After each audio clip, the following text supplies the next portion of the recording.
Welcome back to Cyberspace, the podcast where we dive deep into psychology, culture, media, and technology to help you understand your world. I'm your host, Leslie Poston, and this week we're exploring the psychological power of art and creativity, why we create, and how it shapes us.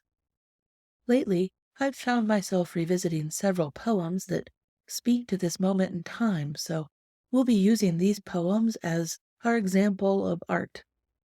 Please know that the psychology discussed in this episode applies to all types of art and creativity. Let's begin. Do not go gentle into that good night. Old age should burn and rave at close of day. Rage, rage against the dying of the light. The raw emotion you just heard in those words pulses through Dylan Thomas's iconic poem, Do Not Go Gentle into That Dark Night. I highly recommend you seek out Michael Sheen's reading of it. It's much better than mine. This poem activates our brain's reward centers and stirs our souls with its universal themes of defiance and mortality. This is the power of art, not just to decorate, but to move us, to help us process the world and ourselves. Let's examine the psychology behind why art impacts us so deeply, how creativity nurtures our mental well-being, and why we humans are compelled to create.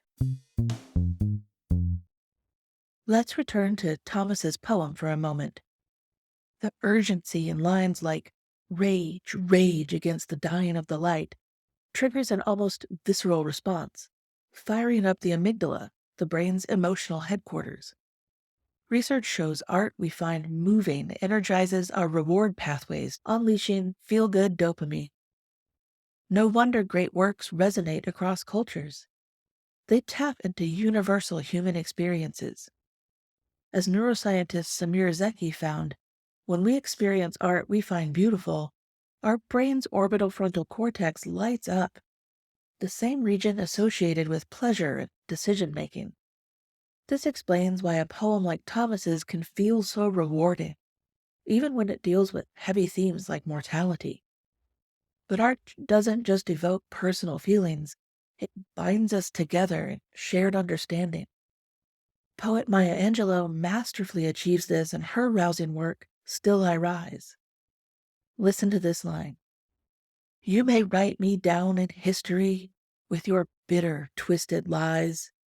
You may trod me in the very dirt, but still, like dust, I'll rise. Angelou's triumphant words, like Thomas's, spark resilience and hope in the face of struggle. And much like the Thomas segment, hearing her say it herself is much better than me reading it, so go check that out on YouTube. Her soaring metaphors of rising like dust, air, and moons lift readers, helping process thorny emotions, and her work fosters empathy by drawing us into her experience. This phenomenon is tied to mirror neurons. These neurons fire both when we perform an action and when we observe someone else doing it, allowing us to feel what the artist feels. The theme of communal strength rings through poetry by other Black female luminaries, too.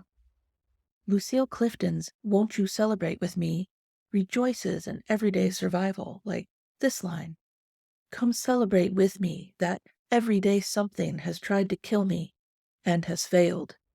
While Audre Lorde's A Litany for Survival digs into the psychology of oppression and expression, as in with this line, And when we speak, we are afraid.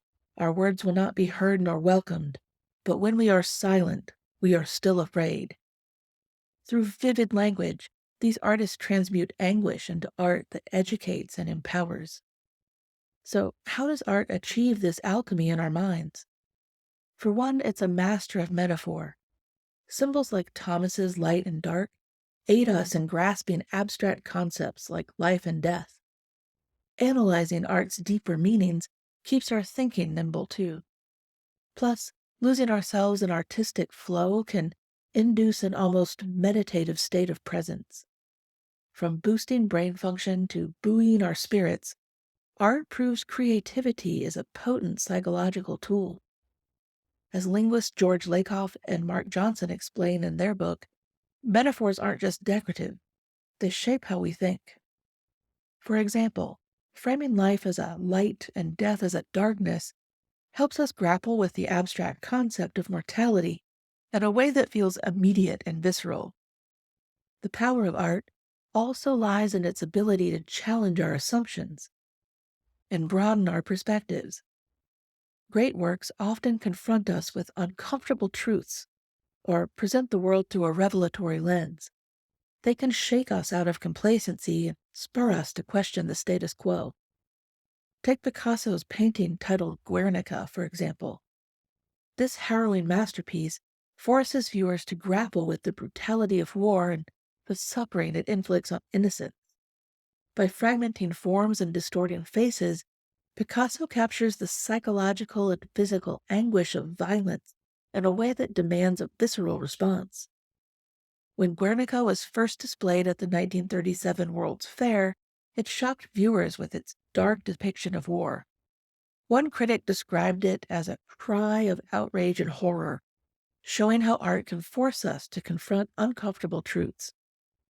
Or consider how Kafka's surreal tales like The Metamorphosis use absurdism to expose the alienation and existential anxiety of modern life.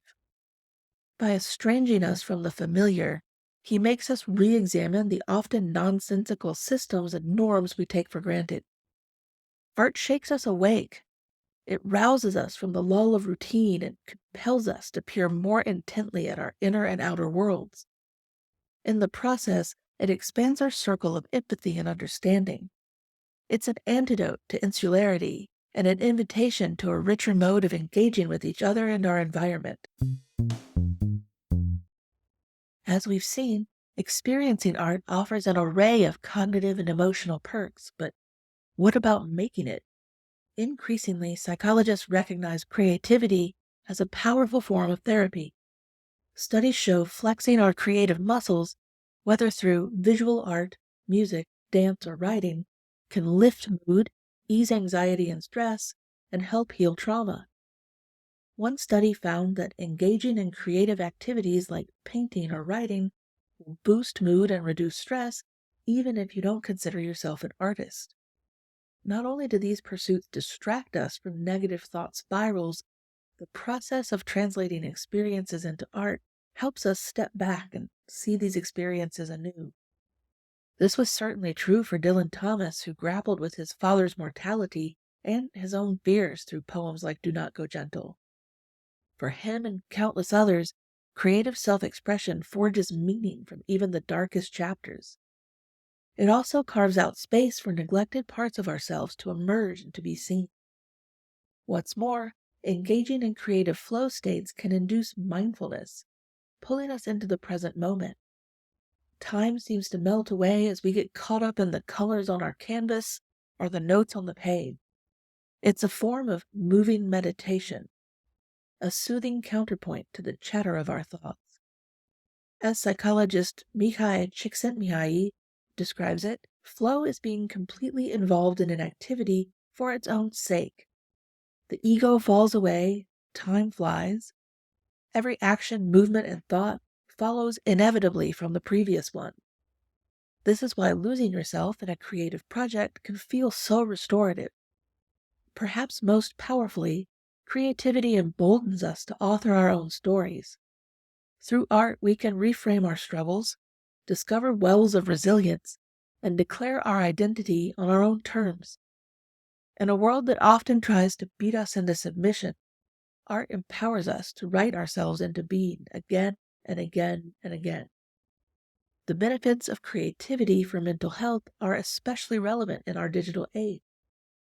With the constant bombardment of stimuli and the pressure to curate picture-perfect lives online, many of us are experiencing an epidemic of anxiety, loneliness, and burnout. Add in the stressors of the current state of the world, and it is just a time that's right for meditation inspired by art. In this context, the act of creating something from nothing can be a profound affirmation of our agency and our authenticity.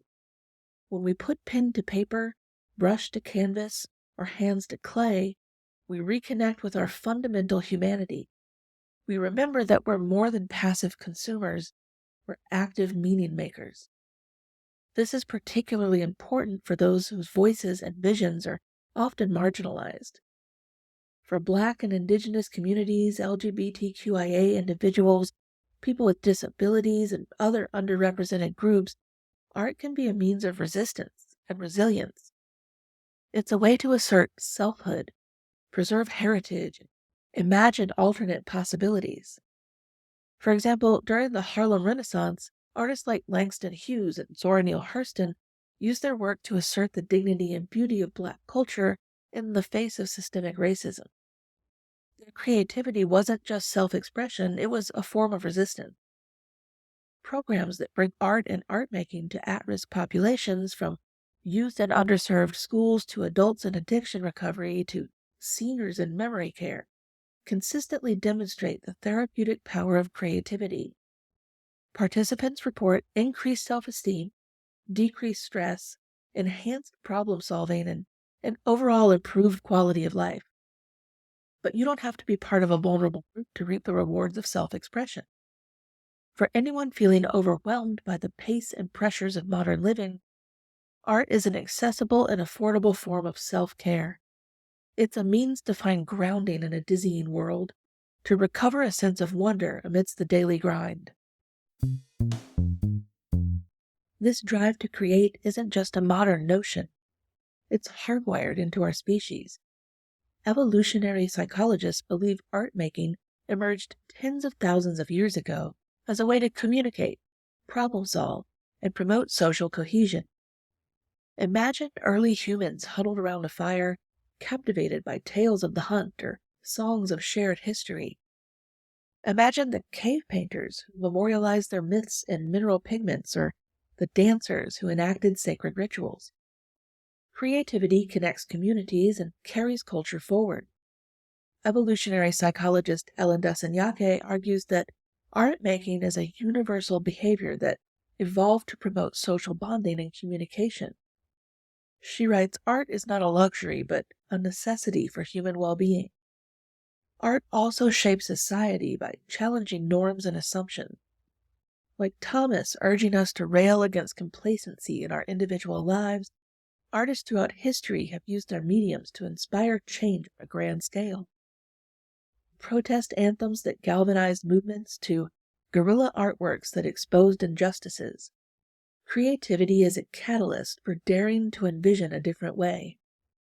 Even in Thomas's poem, we can hear echoes of his Welsh heritage with its esteem for passion, lyricism, and standing up for one's beliefs. The values encoded in our art serve as psychic beacons, guiding us toward who we want to be, individually and collectively. The cultural impact of creativity is perhaps most visible in movements for social change.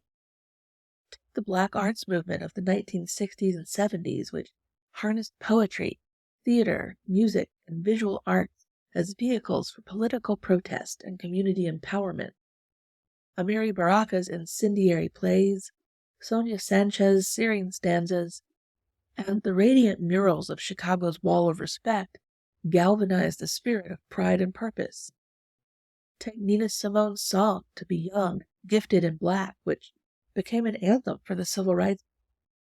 Simone once said, an artist's duty is to reflect the times, and her music did just that, inspiring generations to fight for equality. More recently, we've seen the arts fueling activism in everything from the anthems of Black Lives Matter to the stirring projections of climate crisis imagery on buildings worldwide, and recently, images projected on buildings in protest. Street art in particular has become a potent medium for dissent. Banksy's guerrilla graffiti to JR's giant wheat paste portrait. In these turbulent times, artists remind us that another world is possible. They help us envision a future beyond the brokenness of the present. By giving form to our deepest yearning, boldest imagining, they embolden us to believe that change is within reach. Art is also central to campaigns for cultural preservation, especially for indigenous and diasporic peoples. intricate beadwork of the Zulu to the vibrant chicky huts of the Seminole, from the subversive arpilleras of Chilean women to the dazzling dance masks of the Dogon. Ancestral art forms keep traditions alive, communities united in the face of erasure. For example, the Maori people of New Zealand have used traditional tattooing or taumoko to preserve their cultural identity. Each design tells a story, connecting the wearer to their ancestors and community. So while the evolutionary role of creativity may have originated as a tool for survival, it has since evolved into a means of revival. Through art, we resurrect endangered languages, honor forgotten histories, and reanimate our sense of rootedness. We proclaim that our stories matter, our cultures are treasures, and our existence is resistance. So how can you unleash the potential of art and creativity in your own life? It's simpler than you might think. You don't need to be a virtuoso. Just have a willingness to experiment and express yourself. Try keeping a journal, noodling on an instrument, or doodling in the margin. Cook up an old family recipe, tend a garden, or make a scrapbook of your favorite memories. Savor a poem each morning, or designate a day for gallery hopping. Most of all, create for creation's sake without worrying about the outcome. Try this. Set aside 10 minutes each day to free write in a journal, for example. Don't worry about grammar or structure, just let your thoughts flow. You might be surprised at what emerges. Engaging with art, whether as a maker or appreciator, is like any healthy habit. The more you do it, the more benefits you reap. So treat yourself to regular doses of creative sustenance. Your mind and your spirit will thank you. And if you're looking for inspiration, check out the Poetry Foundation's website, where you can read thousands of poems for free, including the ones we discussed today. In the end, the power of art and creativity lies in how it liberates us. It frees our minds, awakens our senses, loosens the grip of our demons. It emboldens us to transmute pain into paint, grief into verses of grace. Through art, we summon the strength to rage against the dying of the light in all its forms. Going back to Thomas, and you, my father, there on the sad height, curse, bless me now with your fierce tears, I pray. Do not go gentle into that good night. Rage, rage against the dying of the light. As Maya Angelou once said, you can't use up creativity. The more you use, the more you have. So go out and create, or simply take a moment to appreciate the art around you. It's one of the most human things we can do. Thanks for listening to this episode of PsyberSpace. Don't forget to subscribe so you never miss an episode. I'm your host, Leslie Poston, signing off. Until next time, go make art, enjoy art. It's one of the best ways to stay curious, and don't forget to check the show notes. As always, we'll have all of our research and links to all of these poems and pieces of art for you there.